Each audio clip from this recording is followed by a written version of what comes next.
ጤና ይስጥልን እንደምን ከረማችሁ። ሰሞነኛ የሆኑትን በየሶሻል ሚዲያው እየተናፈሱ ያሉ መረጃዎችን የምንቃኝበት ፕሮግራም ነው። መልካም ቆይታ። የመጀመሪያው ኢራን የሃይፐርሶኒክ ሚሳኤሎቿን ኢላማ ወደ እስራኤል አነጣጠረች። እንደ ኢራን ወታደራዊ መግለጫ ከሆነ ወደ 8 የሚጠጉ የእስራኤል የጦር ቤዞችን በኢራን ሚሳኤል ታርጌት ስር የተጠመደ እንደሆነ የኢራን ወታደራዊ ኦፊሻል ገልጸዋል። ሌላኛው ፕሬዝዳንት ትራምፕ ከአርብ ቀን አንስቶ በኢራን ላይ የባህር ኃይላቸው እገዳ ለመጣል እንደተዘጋጁ ፎክስ ኒውስ አሳውቋል። ይህም ኢራን የባህር በሯን እንዳትጠቀም የአሜሪካን የባህር ኃይል ሊያግድ ይችላል እያሉ ነው።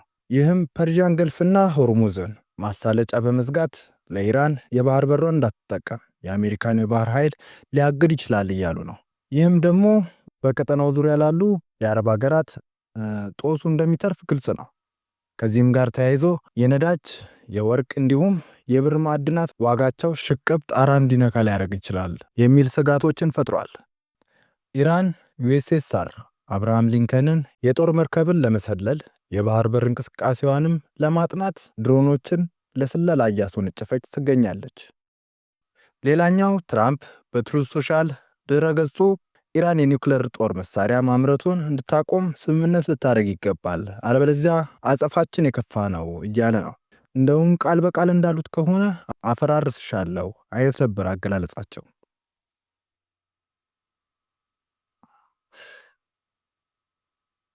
ካልተስማማሽ አፈራርስሻለሁ የሚል ነበር አገላለጻቸው።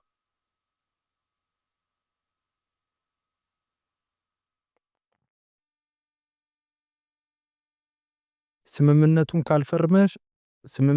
ካልፈረምሽ አፈራርስሻለሁ የሚል ነበር አገላለጻቸው።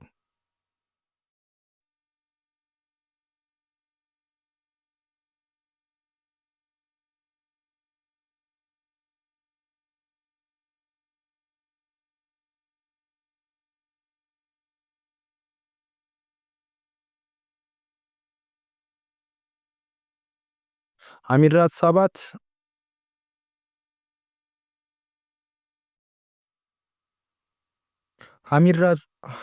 7 ለሞሳድ ስለ ኢራን ጦር መሳሪያ መረጃዎችን አሳልፎ በመስጠት ወንጀል ምርመራ ተከፍቶበት ነበር። በፍርዱ ላይም ስለ ኢራን ሚሳኤል ምርት መረጃ አሳልፎ ለእስራኤል ስለላ ቡድን ሲሰጥ እንደነበረ ፍርድ ቤቱ ደርሼበታለሁ በማለትም የሞት ፍርድ በይኖበታል። የኢራን የዜና ተቋምም እንደተናገረው ፍርዱም በአደባባይ ተከናውኗል ተብሏል። ሌላኛው ዜና ኢራን ለጎረቤት ሀገሮቿ ማስጠንቀቂያ አዘል መልእክት አስተላልፋለች። ይህም ግዛታቸውን ኢራን ላይ ለሚደረግ ጥቃት ጥቅም ላይ ካዋሉ እንደ ጠላት ሀገር እንደምትቆጥራቸው አስጠንቅቃለች። ከኢራን ዙሪያ ባሉ ሀገራትም አሜሪካን የጦር ቤዝ አላት። ሌላኛው ዜና አውሮፓ ህብረቶች የኒውክሌር ማብለያ ግብአቶችን ከሩሲያ መግዛታቸውን እስከ 2026 ማብቂያ ድረስ ለማቆም ማቀዳቸውን አውጀዋል። በወጃቸውም የገለጹት የበለጸጉ ዩራኒየምን በ3 እጥፍ ከአሜሪካን ለመግዛት አስበዋል። ሩሲያም የዓለምን 45% የዩራኒየም ተፈጥሮ ማዕድንን የያዘች ሲሆን ለአሜሪካም የማዕድኑ ትልቁ አቅራቢ ሀገር እንደሆነች መረጃዎች ይጠቁማሉ። ሳውዲ አረቢያ በኢራን ላይ የሚሰነዘርን ማንኛውም ጥቃት፣ ዛቻ እንዲሁም ሌላን ዘመቻ አንቀበል ብለዋል። ንጉሱም እንዳሉት ከሆነ ከተቻለ በሰላም ዘርፉና አብሮ በኢኮኖሚያዊ እድገትና ትስስሩ ዙሪያ አብረን ብንሰራ ደስተኛ ነን ብለዋል። በተጨማሪም ሳውዲ በኢራን ላይ ለሚደረግ ጥቃት የሰማዩ ግዛቷን ዝግ እንደምታደርግም አሳውቃለች።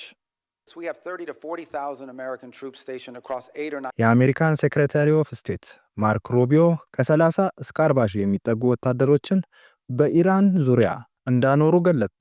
እንዲሁም በሀገሪቱ አቅራቢያ የጦር ሰራዊት ማስጠጋቱ ለፈጣን ምላሽ ጠቃሚ መሆኑን አሳውቀዋል።